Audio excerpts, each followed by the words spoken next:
di pundaknya udah bintang 2, bintang 3, ndak selamat. Apa maneh pangkatmu sik rengget-rengget.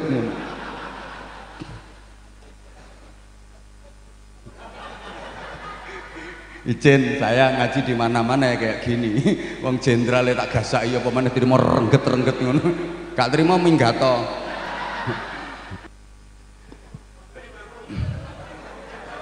Pertama, Pak Haji Tony izin, ini anggota minta tambahan waktu. Ibarat orang kerja namanya lembur Bapak, jadi harus ada lemburannya ya.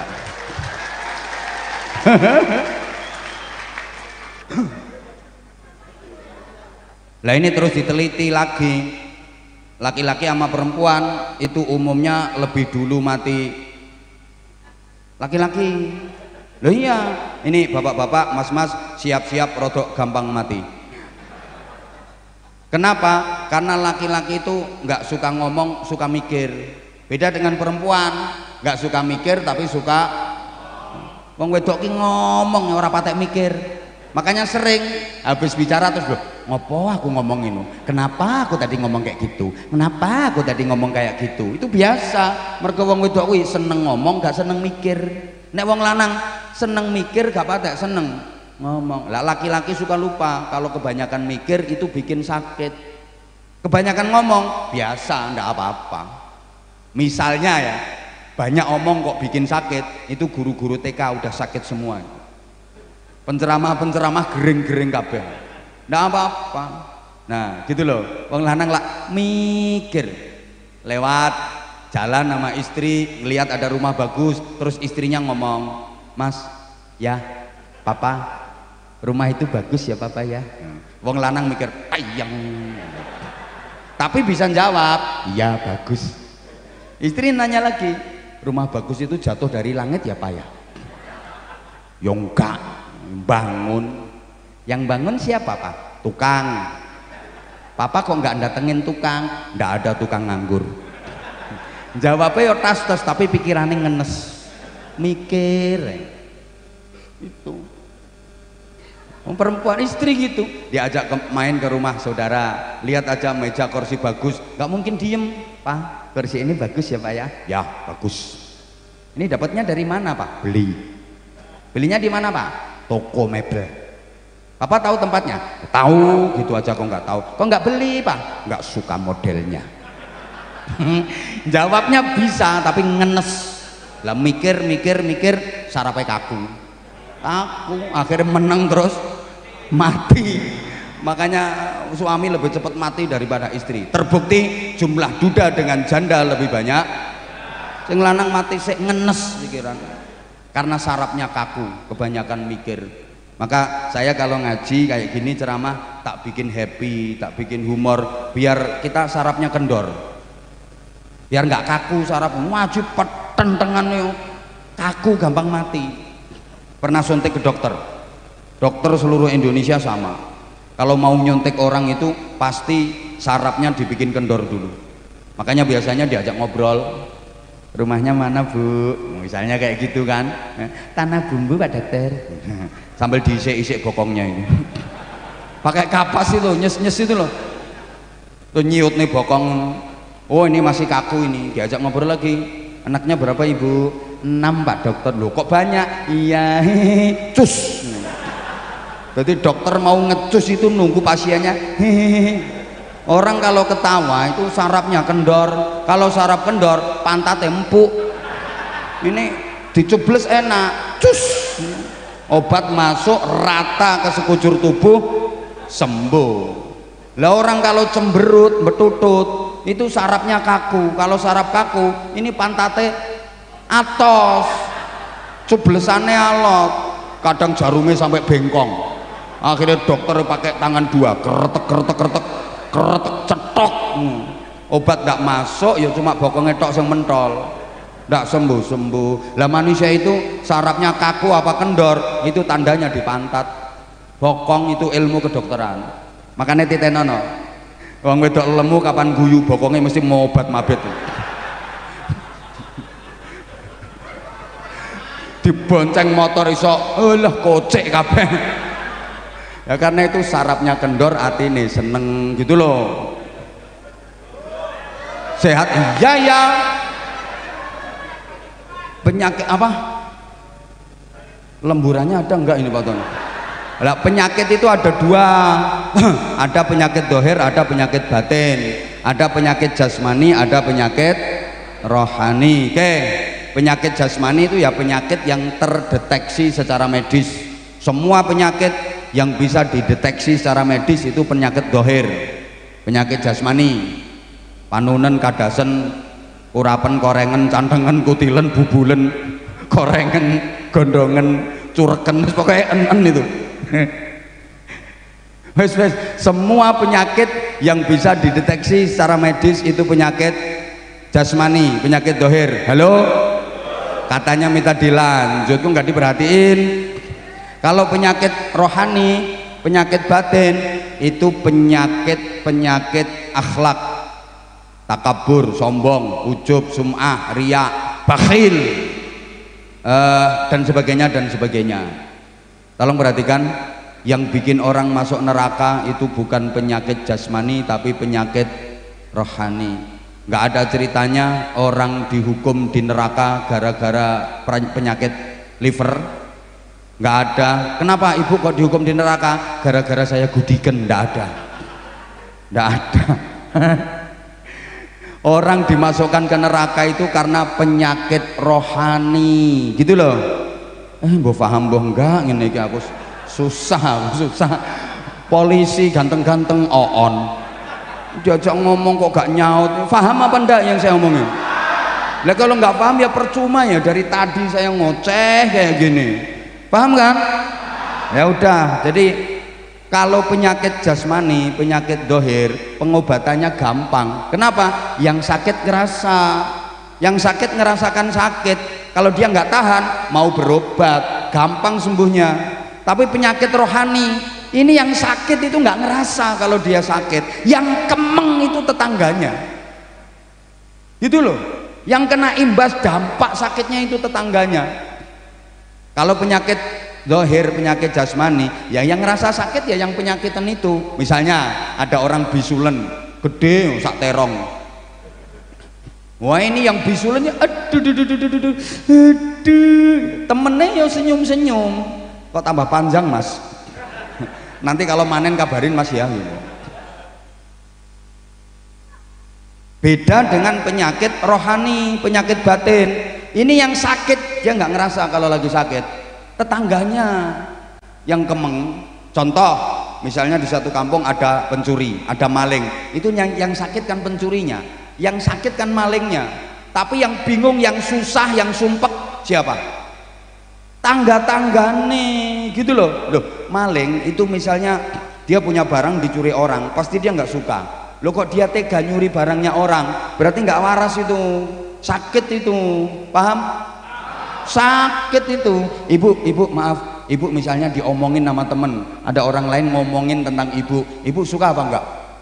Enggak suka. Sorry, ibu pernah ngomongin orang? Oh gak waras berarti. Emane ayu-ayu gendeng.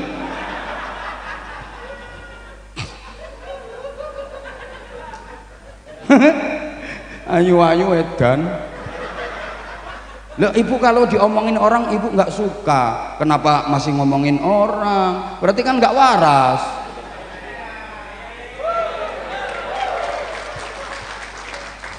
Masya Allah.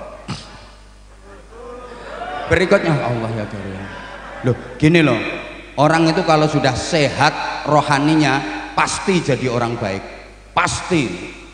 Kalau rohaninya sudah sehat pasti jadi orang baik. Lah orang itu kalau baik, walaupun dijelek-jelekin kayak apa, tetap baik.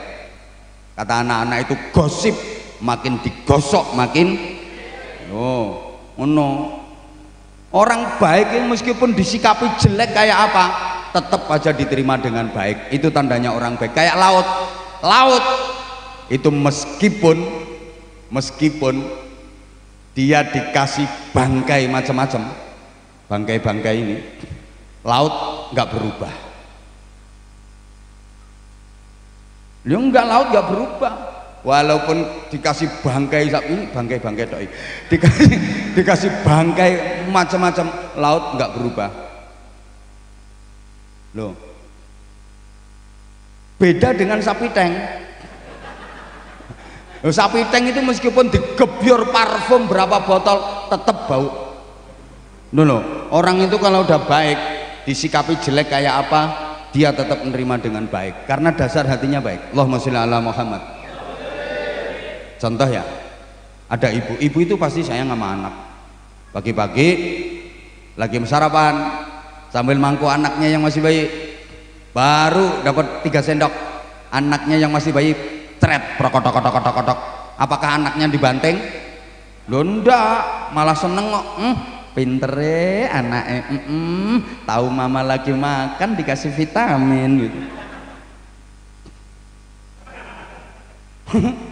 Padahal dikasih gitu dianggap vitamin, ngono loh.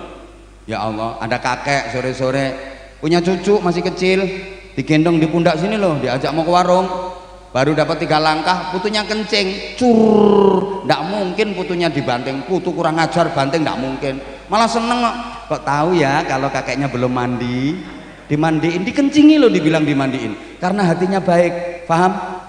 Paham? Tapi orang kalau hatinya udah rusak, kalau hatinya udah sakit, rohaninya sakit, Masya Allah, ada orang senyum aja katanya menghina. Sisipan nama orang yang ngelirik bisa marah-marah, ngapain kamu ngelirik, nantang kamu ya, padahal yang ngelirik itu asli wong kero. Nah, orang kero itu ngelirik nggak ngelirik ya sama gini. Tapi karena dasar hatinya udah sakit, maka dia jadinya kayak gitu. Yang kedua, sehat. Waduh, nggak cukup ini. Lah 6 nih. Yang ketiga, astagfirullahaladzim. Lah anggota Polri itu ya harus sehat luar dalam. Itu loh maksudku. Ya sehat jasmani dengan olah fisik itu udah bidangnya pian. Tapi bin rohtal, pembinaan rohani dan mental itu juga penting. Harus potongan kayak gini. Izin Pak Kabak, ini kalau nggak dibina rohani dan mentalnya bahaya. Model kayak gini loh, tukang malak nih modelnya ini. Loh aku ngerti, aku wajah-wajah tukang malak ya aku ngerti. Oleh aku sing dipalak kita sikat dewe aku. Pangkatmu apa? Loh, harus ada pembinaan. Nah, kalau enggak bahaya loh nanti. Kon sampean wis dadi perwira, rohanine enggak sehat. Bahaya. Loh, sampai ada kasus enggak dengar itu sama-sama anggota. Suami sama istri sama-sama anggota. Loh, istrinya bakar suaminya sendiri itu. Anggota itu dua-duanya. Itu kan polisi gak waras ya. Ojo guyang-guyu. Polisi tembak polisi, lapor ke polisi, itu kan nggak waras semua itu namanya. Loh, nggak masuk akal yo gak tak omong nih. Saya ngomong ini los aku wis gak beban, gak diundang lagi ke sini nggak apa-apa, nyari Polres lain. Polres lain masih banyak. Emang Mapolres cuma tanah bumbu apa? Aku ngomong di mana ya kayak gini. Apalagi kalau Jawa Timur, Jawa Tengah itu wis hampir 100% semua Mapolres pernah ngundang saya. Ya tak ajak kayak gini, tak gandeni kayak gini. Gelem ngene gak gelem ya aja diundang. Salah ae sing ngundang. Jadi kalau yang saya sampaikan salah, sikap saya salah, tersangkanya Haji Tony. Oh iya. Oh no, di persidangan aku yang ngomong, jangan salahkan saya, itu makhluknya. Oh no, wong yang bawa ke sini, yang saya ke sini dia yang bawa kok. Salahnya udah tahu kayak gini dibawa. Ya berarti kan BAP-nya dia nanti yang salah. Oh no.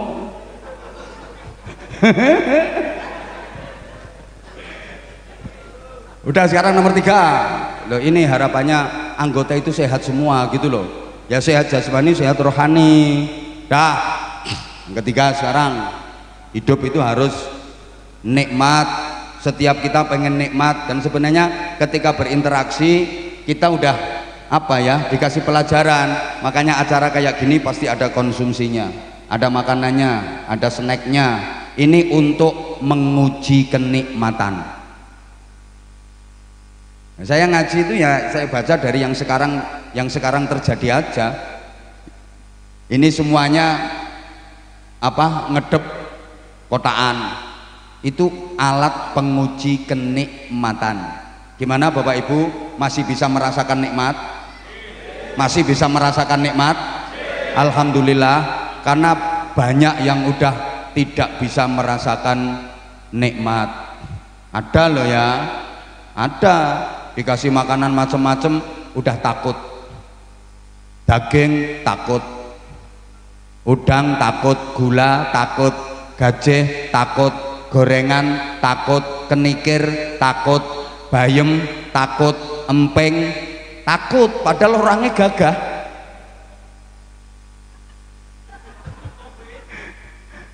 Apalagi kalau maaf udah kena penyakit komplikasi, dengan semua menu makanan yang digemari nggak berani mengkonsumsi. Dikasih sate dihindari, yang dicari cuma ikan teri, keasinan dikit tensinya tinggi, makan cumi-cumi alergi, kena sambal goreng ati asam urat kambuh lagi, ginjal terserang cuci darah seminggu 2 kali, kasih minum manis minta ganti karena udah punya pabrik gula sendiri, mendekati istri malah dihindari, meskipun minum obat kuat tetap aja nggak bisa berdiri karena udah disfungsi ereksi. Rencananya naik 3 kali cuman kuat sekali, itu pun memaksakan diri. Lah kalau udah kayak gitu diajak makan prasmanan, kira-kira apa namanya, koleksi apa seleksi? Mau seleksi. Dah ditawari, ini Kak nasinya dikit aja, sop Kak ya, sop ya, sop kuahnya aja, ini sate mumpung anget tusuknya aja. Nah udah kayak gitu, Allah ya Karim. Maka ya Allah, agar kita merasakan nikmat, resepnya ada 2. 1 ditunda, 2 dibatasi. Kalau pengen nikmat, 1 ditunda, 2 dibatasi. Kejenuhan itu akan timbul kalau kita terlalu sering dan berlebih-lebihan. Apa saja kalau terlalu sering dan berlebih-lebihan pasti jenuh, pasti bosen. Bapak Ibu tiap hari makan dengan menu yang enak-enak, menu spesial, pasti jenuh, pasti bosen. Betul? Maka kalau kayak gitu terus menerus pasti nggak nikmat. Kalau pengen nikmat caranya 1 ditunda, makan minum ditunda, jangan tiap hari, terutama Senin sama Kamis makan minum ditunda. Caranya gimana? Puasa, namanya puasa Senin Kamis. Kalau nggak kuat boleh dibagi, bapaknya yang Senin, ibunya yang Kamis. Jadi tiap hari Senin bapaknya nyenen, tiap hari Kamis ibunya ngemis.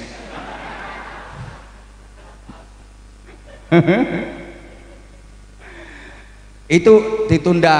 Nah nanti kalau buka puasanya dibatasi, jangan over, lauknya jangan banyak-banyak, jangan berlebihan, pasti nanti nikmat.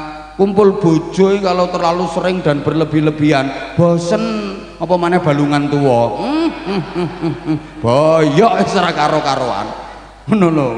Makanya saya sering pergi kayak gini itu kan untuk menunda dan membatasi.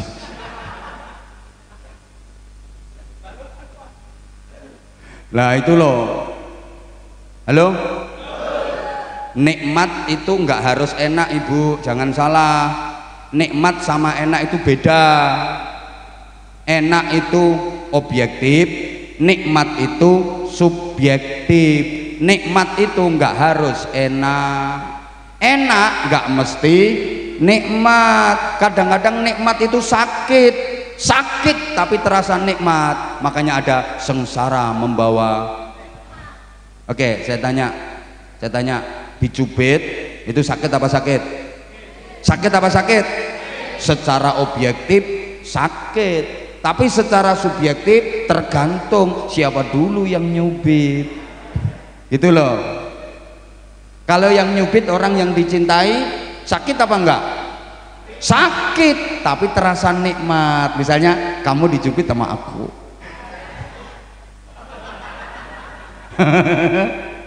Mbok nganti siwel iki lho gak diobati, malah dibeset diambakne nggo kenang-kenangan. Ini lho Mbak, dicubit sama Abah Anzam. Nenek sing nyubit kuwi yo mbelenek ngono lho. Ini contoh sederhana. Mbah paham mbah ndak ngene.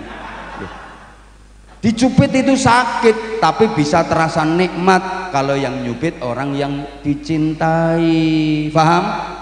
Ibu, hamil itu payah apa ndak Ibu? Sakit apa ndak Ibu? Sakit, nggak usah jawab. Nggak pernah ngalami, udah tahu hamil berat masih ditambah bahannya. Hamil itu payah, capek, sakit, tapi bisa terasa nikmat kalau yang dikandung adalah anak dari suami yang dicintai. Tengah malam ini loh, bayinya nendang-nendang perut, tayel. Suami tidur dibangunin, Pah, bangun bentar Pak, ini loh proyeknya Papa Pola ya. Tapi kalau yang dikandung itu anak hasil arisan, gitu loh. Embuh. Kayak bapak-bapak, mas-mas duduk di sini mulai pada asar tadi sampai sekarang. Saya yakin capek, saya yakin payah, sampai ada yang silo, miring nengen, miring iwo, metungkruk. Yakin saya capek, yakin payah, yakin capek, yakin payah, yakin capek. Iku salian ping piro ae. Iku lho. Roselan nih lho salian ping piro. Inspektur 1 Roselan alean ping piro wis anu sing metungkruk ngene sing silo miring nengen miring iwo yakin capek payah loh tapi nikmat. Kenapa? Ketemu sama idola. Itu menengok kayak pangkatmu lagi ngene.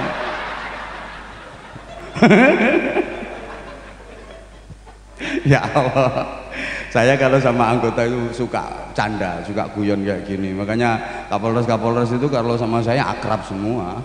Makanya kamu masih kayak gitu jangan macem-macem sama saya. Jangan macem-macem. Lihat, beliau aja senyum terus sama saya. Dari tadi lo senyumnya nggak berhenti. Itu AKBP loh.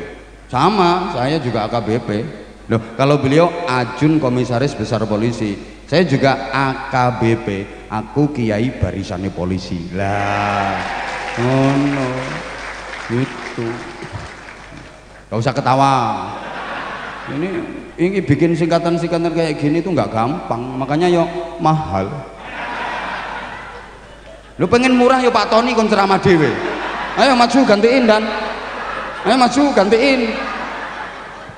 Kok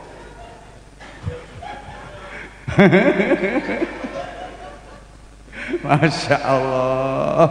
Loh, nikmat itu kadang-kadang ada pada rasa sakit tapi nikmat. Ada seorang laki-laki, dia sakit lumayan parah sampai opnam di rumah sakit berhari-hari, tapi dia merasa nikmat. Begitu udah sembuh diajak pulang sama keluarganya, dia nggak mau. Diajak pulang nggak mau, padahal udah sembuh. Kenapa? Dia lebih merasa nikmat di rumah sakit karena dia lagi jatuh cinta sama perawatnya. Mau dibilangin kok, kadang sakit tapi terasa nikmat. Dikasih sakit jadi deket sama Allah, banyak berdoa, banyak berzikir. Tadinya kalau sehat, omongannya itu kotor jelek, kadang-kadang. Begitu sakit langsung, ya Allah, astagfirullah. Subhanallah, subhanallah, subhanallah, subhanallah. Dia merasa nikmat, banyak berzikir, padahal ketika sehat omongannya gitu loh. Jadi kadang-kadang sakit itu nikmat. Maaf, makan di restoran mewah lebih enak daripada makan di tengah sawah, tapi boleh jadi lebih nikmat makan di tengah sawah. Betul? Betul loh, potonganmu gak tahu no restoran mewah. Duit sendi kok no restoran mewah. Lo makan di restoran mewah segala menu ada, kadang-kadang nggak nikmat, baru oleh rong sendok keselak karena dia dengar ada orang batuk dari belakang. Suaranya persis wong sing diutangi. Ya keselak kok. Ngono lho. Wes. Yang keempat, aduh jam 6 misalnya. Manfaat sekecil apapun, asal manfaat, ayo kita lakukan sesuai dengan profesi masing-masing. Kalau kiai itu ibadahnya ya wiridan, pikiran, doa, guru ya intisyarul ilmi, tentara ya pertahanan, polisi ya kamtipmas, pengamanan, ayo ngono, guru pengajaran. Hidup harus sukses dunia akhirat. Ini terungkap dalam doa sapu jagat, Rabbana atina fid dunya hasanah wa fil akhirati hasanah wa qina adzabannar.